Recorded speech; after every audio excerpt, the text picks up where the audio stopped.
मैं जल्दी से जरा फखरुल साहब की तरफ रुक लेता हूं। फखरुल साहब, प्रधानमंत्री मोदी को आपने सुना ही होगा, सीधा सीधा सवाल उठा रहे थे, नाम तो नहीं लिया आपकी पार्टी का, लेकिन इशारों इशारों में कहा कि कुछ पार्टियां, विपक्षी पार्टियां, नौजवान जो लोग हैं हुड़दंग करते हैं संसद के अंदर। क्या ये समाजवादी पार्टी की तरफ निशाना माने?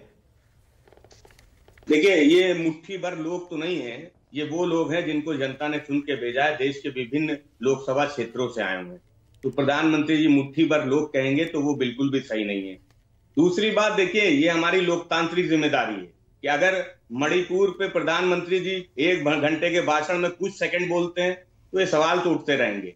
अडानी का जो मुद्दा है वो तो उठता रहेगा। उत्तर प्रदेश में किसानों की जो खाद की समस्या है वो उठती रहेगी। चुनाव में जो धांधली हुई है उस मुद्दे को तो हम उठाएंगे। नौजवानों पे जो लाठी चली है हम उस मुद्दे को उठाएंगे।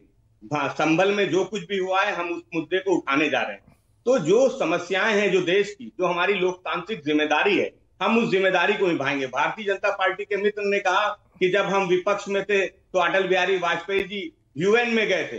तो 4 अक्टूबर 1977 को जब यूएन में गए थे तो कांग्रेस की सरकार थी, आपकी सरकार नहीं थी। आज की सरकार में क्या ये इच्छा शक्ति है कि वो विपक्ष के किसी नेता को भेज सकती है? नहीं भेज सकती। तो जो जिम्मेदारी सत्ता पक्ष की होती है, उस जिम्मेदारी को सत्ता पक्ष कहां निभा रहा है? हम तो विपक्ष में हैं। हमारा जो लोकतांत्रिक अधिकार है जनता के मुद्दे। ठीक है, लेकिन पीडीए का मुद्दा आपने उठाया था, उसके नतीजे क्या है यूपी उपचुनाव में, ये सबके सामने है। मैं मोहन कर्माकर की तरफ, मैं समय कम है आज। फखरुल साहब माफी चाहूंगा। आप उठा के नहीं, आप सवाल उठा के नहीं जा सकते, सवाल उठा के नहीं जा सकते।